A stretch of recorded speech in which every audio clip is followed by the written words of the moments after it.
شریح بن مسلمہ نے بیان کیا، کہا کہ مجھ سے ابراہیم بن یوسف نے بیان کیا، کہا کہ مجھ سے میرے والد یوسف نے بیان کیا، ان سے ابو اسحاق سبیعی نے کہ میں نے برا بن عازب رضی اللہ عنہ سے سنا،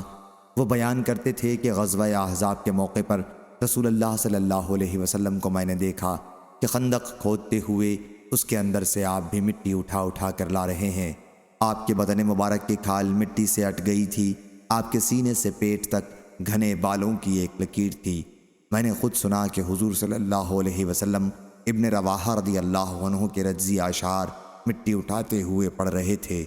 اے اللہ، اگر تو نہ ہوتا تو ہمیں سیدھا راستہ نہ ملتا، نہ ہم صدقہ کرتے نہ نماز پڑھتے،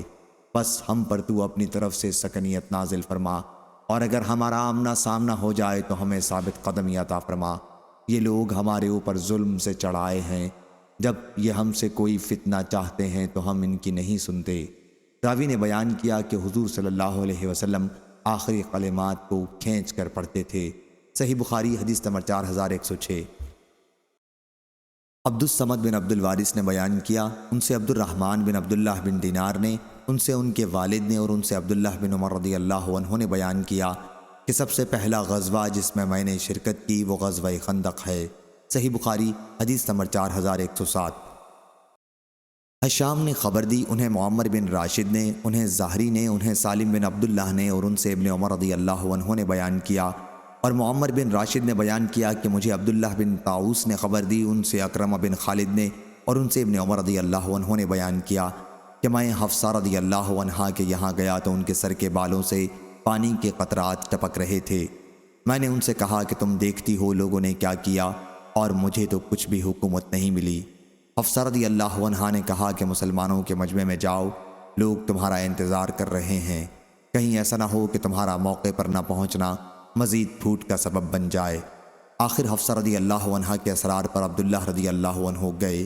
پھر جب لوگ وہاں سے چلے گئے تو معاویہ رضی اللہ عنہ نے خطبہ دیا اور کہا کہ خلافت کے مسئلے پر جسے گفتگو کرنی ہو وہ ذرا اپنا سر تو اٹھائے، یقیناً ہم اس سے، اشارہ ابن عمر کی طرف تھا، زیادہ خلافت کے حقدار ہیں، اور اس کے باپ سے بھی زیادہ۔ حبیب بن مسلمہ رضی اللہ عنہ نے ابن عمر رضی اللہ عنہ سے اس پر کہا کہ آپ نے وہیں اس کا جواب کیوں نہیں دیا؟ عبداللہ بن عمر رضی اللہ عنہ نے کہا کہ میں نے اسی وقت اپنی لنگی کھولی،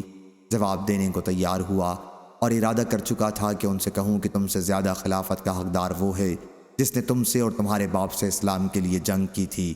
لیکن پھر میں ڈرا کہ کہیں میری اس بات سے مسلمانوں میں اختلاف نہ بڑھ جائے اور خونریزی نہ ہو جائے، اور میری بات کا مطلب میری منشا کے خلاف نہ لیا جانے لگے۔ اس کے بجائے مجھے جنت کی وہ نعمتیں یاد آ گئیں جو اللہ نے صبر کرنے والوں کے لیے جنتوں میں تیار کر رکھی ہیں۔ حبیب ابن ابی مسلم نے کہا کہ اچھا ہوا آپ محفوظ رہے اور بچا لیے گئے، آفت میں نہیں پڑے۔ محمود نے عبد الرزاق سے نسواتا کے بجائے لفظ نوساتا بیان کیا، جس کے چوٹی کے معنی ہیں جو عورتیں سر پر بال گوندتے وقت نکالتی ہیں۔ صحیح بخاری حدیث نمبر 4108۔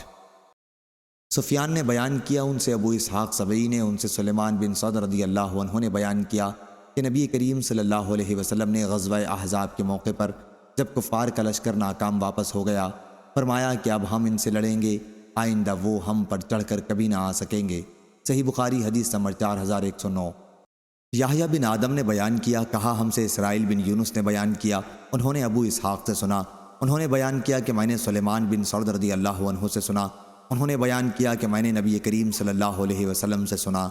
جب عرب کے قبائل جو غزوہ خندق کے موقع پر مدینہ چڑھ کر آئے تھے ناکام واپس ہو گئے تو حضور صلی اللہ علیہ وسلم نے فرمایا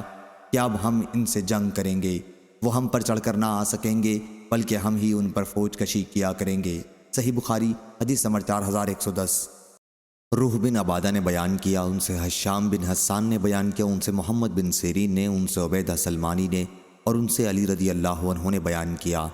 کہ نبی کریم صلی اللہ علیہ وسلم نے غزوہ خندق کے موقع پر فرمایا، جس طرح ان کفار نے ہمیں صلاۃ وسطیٰ نماز عصر نہیں پڑھنے دی اور سورج غروب ہو گیا، اللہ تعالیٰ بھی ان کی قبروں اور گھروں کو آگ سے بھر دے۔ صحیح بخاری حدیث نمبر 4111۔ حشام بن حسان نے بیان کیا، ان سے یحییٰ بن ابی کثیر نے، ان سے ابو سلمہ بن عبد الرحمن نے، اور ان سے جابر رضی اللہ عنہ نے کہ حضرت عمر بن خطاب رضی اللہ عنہ غزوہ خندق کے موقع پر سورج غروب ہونے کے بعد لڑ کر واپس ہوئے۔ وہ کفار قریش کو برا بھلا کہہ رہے تھے۔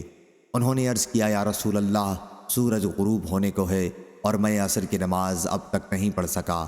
اس پر آن حضرت صلی اللہ علیہ وسلم نے فرمایا، اللہ کی قسم نماز تو میں بھی نہ پڑھ سکا۔ آخر ہم رسول اللہ صلی اللہ علیہ وسلم کے ساتھ وادی بطحان میں اترے۔ حضور صلی اللہ علیہ وسلم نے نماز کے لیے وضو کیا، ہم نے بھی وضو کیا، پھر عصر کی نماز سورج غروب ہونے کے بعد پڑھی اور اس کے بعد مغرب کی نماز پڑھی۔ صحیح بخاری حدیث نمبر 4112۔ سفیان ثوری نے خبر دی، ان سے محمد بن منکدر نے بیان کیا اور انہوں نے جابر رضی اللہ عنہ سے سنا۔ وہ بیان کرتے تھے کہ غزوہ احزاب کے موقع پر نبی کریم صلی اللہ علیہ وسلم نے فرمایا، کفار کے لشکر کی خبریں کون لائے گا؟ زبیر رضی اللہ عنہ نے عرض کیا کہ میں تیار ہوں۔ پھر حضور صلی اللہ علیہ وسلم نے پوچھا، کفار کے لشکر کی خبریں کون لائے گا؟ اس مرتبہ بھی زبیر رضی اللہ عنہ نے کہا کہ میں۔ پھر حضور صلی اللہ علیہ وسلم نے تیسری مرتبہ کہا تو انہوں نے اس مرتبہ بھی اپنے آپ کو پیش کیا۔ اس پر حضور صلی اللہ علیہ وسلم نے فرمایا کہ ہر نبی کے حواری ہوتے ہیں اور میرے حواری زبیر رضی اللہ عنہ ہیں۔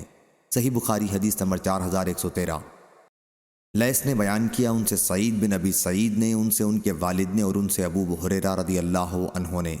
کہ نبی کریم صلی اللہ علیہ وسلم فرمایا کرتے تھے،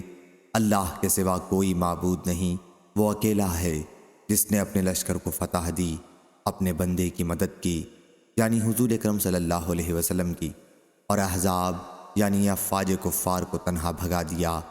بس اس کے بعد کوئی چیز اس کے مد مقابل نہیں ہو سکتی۔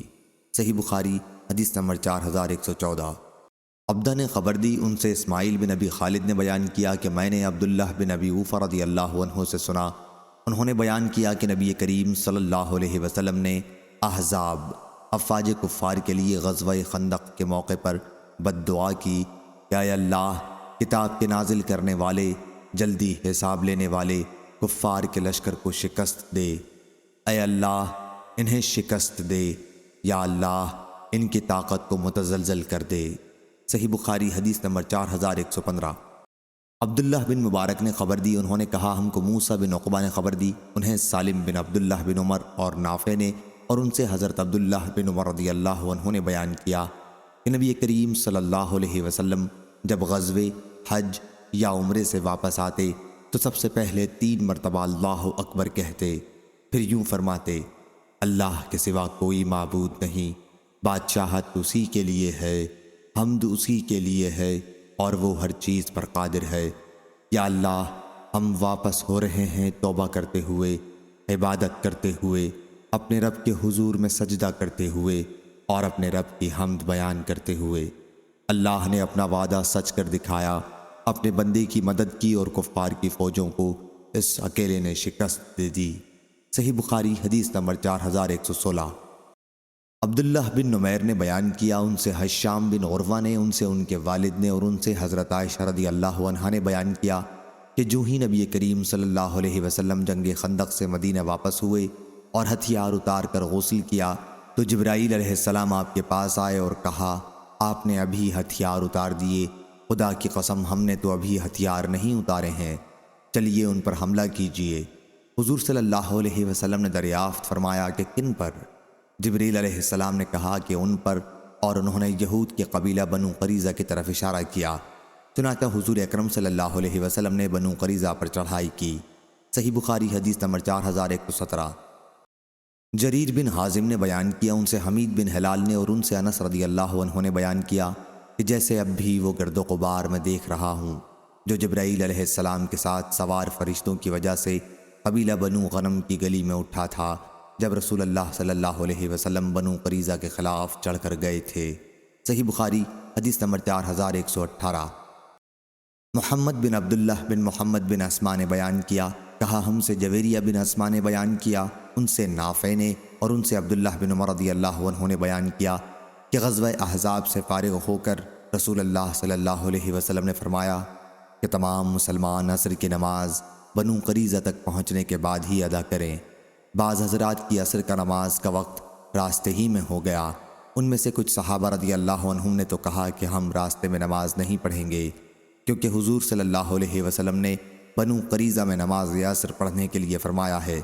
اور بعض صحابہ رضی اللہ عنہم نے کہا کہ حضور صلی اللہ علیہ وسلم کے ارشاد کا منشا یہ نہیں تھا۔ بعد میں حضور صلی اللہ علیہ وسلم کے سامنے اس کا تذکرہ ہوا تو آپ نے کسی پر خفگی نہیں فرمائی۔ صحیح بخاری حدیث نمبر 4119۔